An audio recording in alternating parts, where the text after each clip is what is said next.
సలాం నమస్తే సత్ శ్రీ అకాల్ అండి నా యూట్యూబ్ ఫ్యామిలీ అందరికీను ఈరోజు నేను నాటుకోడి పుంజు చేయబోతున్నాను. ఇది మా మావయ్య క్లీన్ చేసి నీట్గా తెచ్చారని నేను మసాలా రుబ్బుకొని పెట్టుకున్నానండి. వేగిన ఉల్లిపాయలోకి నేను మసాలాలు వేసి బాగా వేయించుకున్నానండి.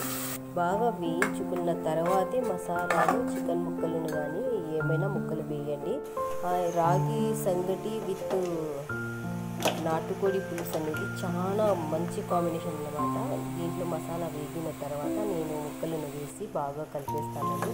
ఆ ముక్కల్ని కూడా కొంచెం సేపు మసాలాలో ఉడకనిస్తానండి, అంటే మగ్గనిస్తాను.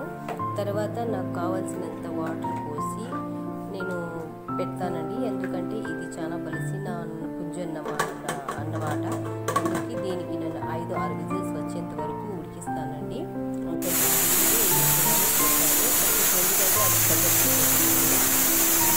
ఇది నేనైతే రెడీ చేసి పెట్టుకున్నానండి.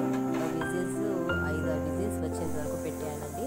పక్కనే నేను నూకలని కూడా పెట్టానండి. ఎందుకంటే దాంట్లో నేను రాగి దమ్ చేసిన తర్వాత దానిని మళ్ళీ కలిపి దానికి లుండల్లాగా చేసుకుంటాము.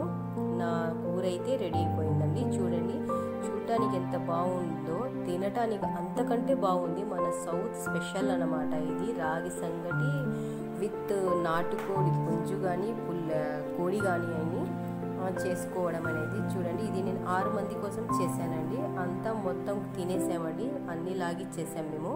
అంతా మనం క్లీన్ చేసి పెట్టేసామండి తినేసి. మీరు కూడా